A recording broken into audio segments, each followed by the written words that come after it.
హరి ఓం.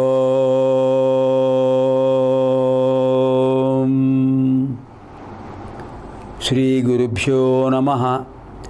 శుక్లాంబరధరం విష్ణుం శశివర్ణం చతుర్భుజం ప్రసన్నవదనం ధ్యాయేత్ సర్వవిఘ్నోపశాంతయే.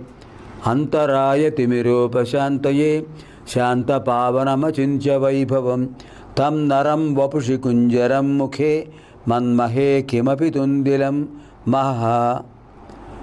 యా కుందేందుతుషారహారధవళా యా శుభ్రవస్త్రావృతా యా వీణావరదండమండితకరా యా శ్వేతపద్మాసనా యా బ్రహ్మాచ్యుత శంకరప్రభృతిభిః దేవైః సదా పూజితా సా మాం పాతు సరస్వతీ భగవతి నిశ్శేషజాడ్యాపహా. యస్యాంతం నాదిమధ్యం నహి కరచరణం నామగోత్రం న సూత్రం నో వర్ణో నైవ జాతిర్న భవతి పురుషో నానపుంసం న చ స్త్రీః నాకారం నైవకారం నహి జనిమరణం నాస్తి పుణ్యం న పాపం తత్వం నో తత్వమేకం సహజ సమరసం సద్గురుం తం నమామి. వ్యాసం వసిష్ఠనప్తారం శక్తేః పౌత్రమకల్మషం పరాశరాత్మజం వందే శుకతాతం తపోనిధిం. శృతిస్మృతిపురాణానాం ఆలయం కరుణాలయం నమామి భగవత్పాదం శంకరం లోకశంకరం. నారాయణం నమస్కృత్య నరం చైవ నరోత్తమం దేవీం సరస్వతీం వ్యాసం తతో జయముదీరయేత్. అష్టాదశ పురాణేషు వ్యాసస్య వచనద్వయం పరోపకారః పుణ్యాయ పాపాయ పరపీడనం. మద్వయం భద్వయం చైవ భ్రత్రయం వచతుష్టయం అనాపలింగకూస్కాని పురాణాని పృథక్ పృథక్. ఓం ప్రసార మాధ్యమ ద్వారా ప్రసారీకృత అష్టాదశ మహాపురాణాంతర్గత శ్రీ మత్స్య మహాపురాణ ప్రవచన కార్యక్రమాయ సర్వేభ్యః సందర్శక మహాశయేభ్యః సంస్కృత భాషా జిజ్ఞాసుభ్యశ్చ శుభస్వాగతం. ఎవ్వనిచే జనించు జగము ఎవ్వని లోపల నుండు లీనమై ఎవ్వని యందుడిందు పరమేశ్వరుడెవ్వడు మూల కారణంబెవ్వడు అనాది మధ్యలయుడెవ్వడు సర్వము తానయైన వాడెవ్వడు వాని నాత్మభౌ ఈశ్వరునే శరణంబు వేడదన్. తల్లి నిన్ను దలంచి పుస్తకము చేతన్బూనితిన్ నీవు నాయుల్లంబందున నిల్చి జృంభణముగా నొక్తుల్ సుశబ్దంబు శోభిల్లంబల్కు మునాదువాక్కునను సంప్రీతిన్ జగన్మోహిని ఫుల్లాబ్జాక్షి సరస్వతి భగవతి పూర్ణేందు బింబాననా. పఠామి సంస్కృతం నిత్యం వదామి సంస్కృతం సదా ధ్యాయామి సంస్కృతం సమ్యక్ వందే సంస్కృతమాతరం. సంస్కృతస్య ప్రసారాయ నైజం సర్వం దదామ్యహం సంస్కృతస్య సదా భక్తో వందే సంస్కృతమాతరం. సంస్కృతస్య కృతే జీవన్ సంస్కృతస్య కృతే యజన్ ఆత్మానమాహుతం మన్యే వందే సంస్కృతమాతరం. పాణినిం సూత్రకారం చ భాష్యకారం పతంజలిం వాక్యకారం వరరుచిం ప్రణతోస్మి మునిత్రయం. ह्यः कार्यक्रमे आधिव्याधि फलितानि कीदृशानि भवन्ति तत्परिहारः कथं भवेत् इति किञ्चित् विषयम् अधीतम्. अद्य तत्परिशिष्टः अंशः అధ్యేతవ్యః.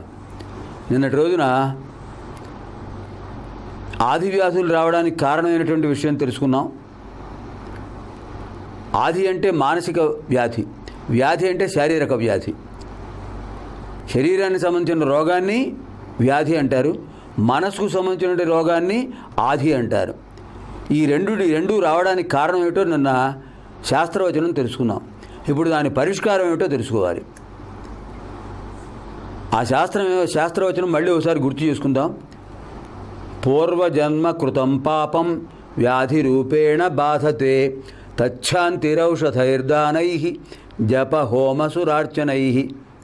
పూర్వజన్మ కృతం పాపం, పూర్వజన్మలో చేసిన పాపము వ్యాధి రూపేణ బాధతే, వ్యాధి రూపంగా బాధిస్తున్నది. తత్ శాంతి కలిగితే తచ్శాంతి అవుతుంది. తత్శాంతి ఔషధేన, ఔషధై దానై జప హోమ సురార్చనై. వాటి యొక్క బాధ తొలగాలంటే, ఆ పాప పరిహారం కలగాలంటే, ఆది వ్యాధులు దూరం అవ్వాలంటే మనం చేయవలసినటువంటి ప్రయోగాలు 5 ఉన్నాయి. ఔషధై దానై జపై హోమై సురార్చనై. 5 రకాల ప్రక్రియలు ఉన్నాయి. మొదటిది ఔషధ సేవనం. మనం హోమియో వైద్యం కానీ, ఆయుర్వేద వైద్యం కానీ, ఆంగ్లేయ వైద్యం కానీ, ఏ వైద్యం తీసుకున్నా ఆ వ్యాధి యొక్క ఉపశమనానికి ఆ వైద్యుడు సూచించిన దాని ప్రకారం మనం నియమ నిబంధనలు పాటిస్తూ ఔషధ సేవనం చేయాలి. శరీరే జర్జరీభూతే వ్యాధిగ్రస్తే కళేబరే ఔషధం జాహ్నవీతోయం వైద్యో నారాయణో హరి. మన శరీరం శిథిలమైపోయినప్పుడు, ఆరోగ్యం క్షీణించినప్పుడు, అనారోగ్యం ఒక్కసారి ఎక్కువైపోయినప్పుడు మనం వైద్యుడిని సంప్రదించాలి. వైద్యుడిపై విశ్వాసం కలగాలి. వైద్యుడిచ్చే ఔషధం మీద ఎంత విశ్వాసం కలగాలంటే, ఔషధం జాహ్నవీతోయం, గంగాజలం ఎంత పవిత్రమైనదో ఆ వైద్యుడిచ్చే ఔషధం అంత పవిత్రమైనదిగా భావించాలి. ఆ నమ్మకం ఉండాలి. విశ్వాసమే మన శక్తి. ఇంకా వైద్యుని ఎలా భావించాలి? వైద్య నారాయణ హరి. ఆ శ్రీమన్నారాయణుడే వైద్యుడి రూపంలో మనకు ఇస్తున్నాడు. చాలా ప్రమాదంలో ఇరుక్కున్నాం. ప్రాణగండం వచ్చేసింది. పరిస్థితి తారుమారైపోయింది. అటువంటి స్థితిలో వైద్యుడు సరి అయినటువంటి మందు ఇచ్చాడు. ఆ ఔషధంతో ఒక్కసారి స్వస్థత చిక్కింది. అప్పుడు ఏమంటాం? దేవుళ్ళ వచ్చారండి, మీరు కాపాడారండి అంటాం. ఇది చాలదా? వైద్యో నారాయణ హరి. అటువంటి విశ్వాసం ఉండాలి. వైద్యుడిపై ఉండాలి, ఆయన ఇచ్చే ఔషధం మీద ఉండాలి. విశ్వాసం లేనప్పుడు, అనుమానంతో తీసుకున్నప్పుడు అది వ్యర్థమైపోతుంది. సంశయాత్మ వినశ్యతి. సాక్షాత్తు శ్రీకృష్ణ పరమాత్మ చెప్పాడు అర్జునుడికి, సంశయించకు. ఇతరులపై ఎవరిని నమ్మాలో వాళ్ళపై మాత్రమే నమ్మకం ఉంచాలి. అప్పుడు ఆ నమ్మకమే నీకు శక్తినిస్తుంది అని శ్రీకృష్ణుడే గీతలో చెప్పాడు. కనుక సంశయం ఉండకూడదు ఏ విషయంలోనూ కూడా.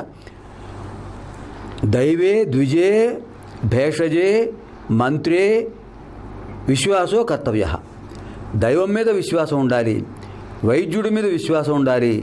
మనకు ఎవరైనా గురువుగారు మంత్రోపదేశం చేసినప్పుడు ఆ గురువుగారి మీద విశ్వాసం ఉండాలి, ఆ గురువుగారు ఇచ్చిన మంత్రం మీద విశ్వాసం ఉండాలి. ఈ విధంగా భక్తి విశ్వాసం శ్రద్ధ ఎక్కడ ఉంటాయో అక్కడ సత్ఫలితం కలుగుతుంది. కనుక ఇక్కడ ఏం చెప్పారు? తత్శాంతి. ఈ వ్యాధి వ్యాధుల శాంతి, దాని పరిహారం ఎలా జరుగుతుంది? ఔషధై, ఔషధ స్వీకరణ ద్వారా, దానై, దానం వల్ల కూడా. జ్యోతిష్ శాస్త్రానికి వైద్యశాస్త్రానికి సంబంధం ఉంది. గుండె జబ్బులు వస్తున్నాయి, దాని కారకుడు బుధుడు. బుధ మహాదశలో కానీ బుధ అంతర్దశలో కానీ బుధ దృష్టి సరిగ్గా లేనప్పుడు గుండె జబ్బులు వస్తాయి. అప్పుడు ఏం చేయాలి? బుధుడికి సంబంధించిన మంత్రాన్ని అక్షరలక్ష జపం చేయాలి. బుధుడికి సంబంధించినటువంటి పెసలు దానం చేయాలి. దానై, ఇక్కడ ఔషధై దానై, జప హోమ సురార్చనై, జపం చేయాలి. ఏమిటి జపం చేయాలంటే ఆ గ్రహానికి సంబంధించినటువంటి మంత్ర జపం చేయాలి. ఒక్కొక్క గ్రహం ఒక్కొక్క పీడ కలిగిస్తాడు. జ్ఞానేంద్రియాల కారకుడు సూర్యభగవానుడు, మనస్సుకు కారకుడు చంద్రభగవానుడు, రక్త ప్రసరణ వ్యవస్థకు సంబంధించినటువంటి రక్త దోషాలకు కారకుడు అంగారక భగవానుడు, అంటే మంగళుడు, కుజుడు, గుండెకు సంబంధించినటువంటి వ్యాధులకు కారకుడు బుధుడు, ఏకాగ్రత లోపించడం, మరిచిపోతూ ఉండటం, ఉన్నట్టుండి చేతులు వణికిపోతూ పడిపోవటం, నాడులకు సంబంధించినటువంటి ఎటువంటి బాధ కలిగినా, జ్ఞాపక శక్తి పోతూ ఉన్నా, మాట తడబడుతూ ఉన్నా, భావాన్ని భాషణలో వ్యక్తం చేయలేకపోతూ ఉన్నా దానికి కారకుడు బృహస్పతి, దేవగురువు.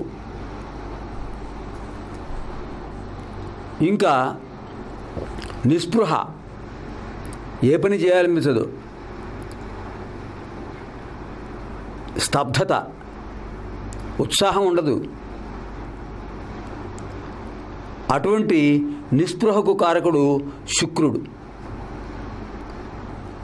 భార్గవుడు. ఇంకా శనైశ్వరుడు కర్మేంద్రియాల కారకుడు. కర్మేంద్రియాల్లో ఏ లోపం జరిగినా వాక్, పాణి, పాద, పాయు, ఉపస్థలు, వీటిలో ఎక్కడ లోపం జరిగినా దాని కారకుడు శనైశ్వరుడు. ఆ గ్రహానికి సంబంధించినటువంటి విషయం చూసుకోవాలి. ఆయనకు సంబంధించినటువంటి దానం, సూర్యుడికైతే గోధుమలు, చంద్రుడికైతే బియ్యం, అంగారకుడికి కందులు, బుధుడికి పెసలు.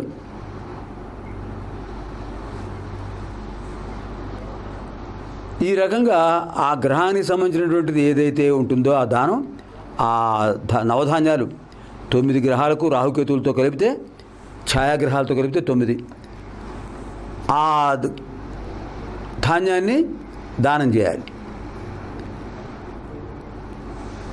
లేదా దానం చేయడానికి మనకు అవకాశం లేకపోతే, అంటే పుచ్చుకునేవాడు ప్రతిగ్రహితులు ఉండరు, ఒక్కొక్కసారి దొరకరు. అప్పుడు ఆ ధాన్యాన్ని నానబెట్టి గోశాలకు వెళ్ళి గోవులకు ఆహారంగా పెడితే అది పరిహార మార్గం. ధాన్యాన్ని దానం చేస్తే ఎంత ఫలితం వస్తుందో గోవుకు ఆహారంగా పెడితే అంత ఫలితం. గోవుకు ఆహారంగా పెట్టేవాడు నానబెట్టినవి ఇవ్వాలి కానీ, పెట్టాలి కానీ యథాతథంగా ధాన్యాలు తీసుకెళ్ళి పెట్టకూడదు. జప, హోమ, సూరార్చన, తర్వాత నక్షత్ర జపం చేయాలి, లేదా గ్రహానికి సంబంధించినటువంటి జపం చేయాలి. గ్రహానికి సంబంధించిన మంత్రంలో ఎన్ని అక్షరాలు ఉన్నాయో అన్ని లక్షలు చేయాలి. అందులో దశాంశం హోమం చేయాలి. ఓం అంగారకాయ నమః, ఓం అంగారకాయ నమః, 8 అక్షరాలు, అంటే 8 లక్షలు మంత్ర జపం చేయాలి. 80,000 అంటే దశాంశం, 10వ వంతు హోమం చేయాలి. సూరార్చనై, తర్వాత గ్రహానికి షోడశోపచార పూజ చేయాలి. ఇన్ని కార్యక్రమాలు చేస్తే ఈ ఆది వ్యాధులు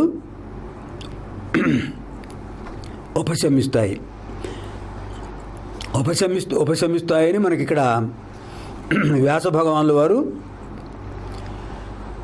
ఈ పరిష్కార మార్గాన్ని మనకు చెప్పారు. ఈ రకమైన మార్గాల్ని రాజగురువులు రాజులకు చెప్పాలి, పురోహితులు, పండితులు ప్రజలకు ప్రబోధన చేయాలి. ఇలా చేయడం వల్ల అటు మహారాజు ఇటు ప్రజలు కూడా యోగక్షేమాలతో అభివృద్ధి పొందుతారు.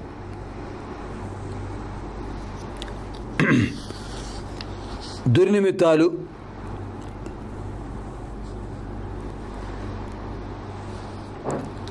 అలాగే దుస్వప్నాల గురించి కూడా చెప్పారు. స్వప్నం అంటే కళ. మనకు అవస్థలు 4 ఉన్నాయి: జాగ్రత్త, స్వప్న, సుషుప్తి, తురీయావస్థ.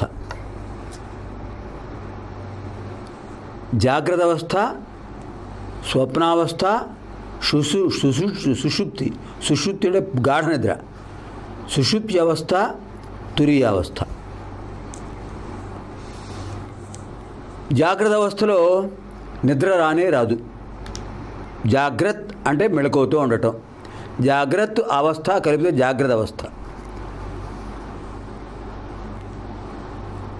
ఇంకా స్వప్నావస్థ.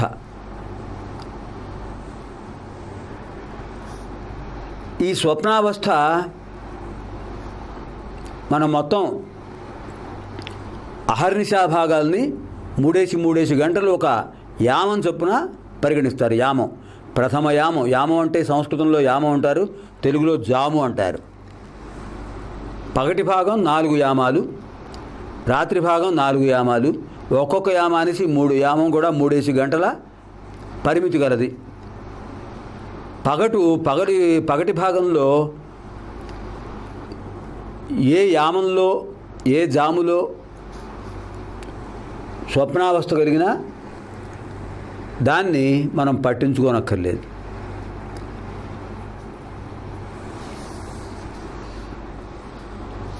అవి సంభవం కావు. అందుకనే పగటి కలలు అంటారు. పగటి కలలు జరిగే అవకాశం లేదు. ఎందుకంటే సరైన నిద్ర కాదు అది. రాత్రిపూట తీసుకునేటట్టు మనం స్వీకరించేదే గాఢ నిద్ర, సుషుప్తి, గాఢ నిద్ర. స్వప్నాలు కూడా ఉండనటువంటి దశ, ఆ స్థితిని సుషుప్తి అవస్థ అంటారు. పగటి భాగంలో గాఢ నిద్ర అనేది ఉండదు.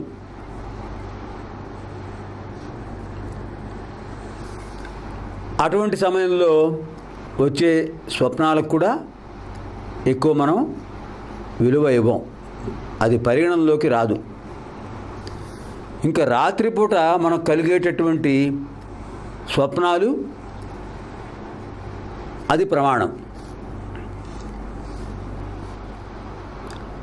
1-2 జాముల్లో సూర్యాస్తమయం ప్రారంభం అంటే నక్షత్రోదయం గమనించి అక్కడి నుంచి 3 గంటలు ఒక్కొక్క యామంగా పరిగణన చేసుకుంటూ వెళ్ళినట్లయితే ప్రథమ యామంలో, ద్వితీయ యామంలోనూ జరిగేటటువంటివి వచ్చేటువంటి స్వప్నాలు సంభవాలు అవడానికి సంవత్సరాలు పడుతుంది. కొన్ని సంవత్సరాల్లో జరగచ్చు. అవి కూడా దానికి కొన్ని పరిమితులు ఉన్నాయి. 3-4 జాముల్లో అంటే 3వ యామం, తృతీయ, చతుర్థ యామాల్లో తృతీయ యామం కంటే చతుర్థ యామంలో వచ్చినటువంటి దానికి ఫలితం ఎక్కువ. అది శీఘ్రంగా జరిగే అవకాశం ఉంది. బ్రాహ్మీ ముహూర్త సమయం అంటాం కదా, అంటే అరుణోదయానికి ఒక ముహూర్త సమయానికి ముందు వెళ్ళాలి. ముహూర్తం అంటే 2 ఘడియల సమయాన్ని ముహూర్తం అంటారు. ఘడియ అంటే 24 నిమిషాలు. ముహూర్తం అంటే 2 ఘడియల సమయం 48 నిమిషాలు. ఇలాంటి ముహూర్తాలు 2. బ్రాహ్మీ ముహూర్తం. ఆ బ్రాహ్మీ ముహూర్త సమయంలో మనకు ఏ స్వప్నం కలిగినా కూడా అది దుస్వప్నం అయితే దాని ఫలితం వేరుగా ఉంటుంది. శుభ స్వప్నం అయితే, సుస్వప్నం అయితే దాని ఫలితం మరో రకంగా ఉంటుంది. అది శీఘ్రకాలంలో జరిగే అవకాశం ఉంది.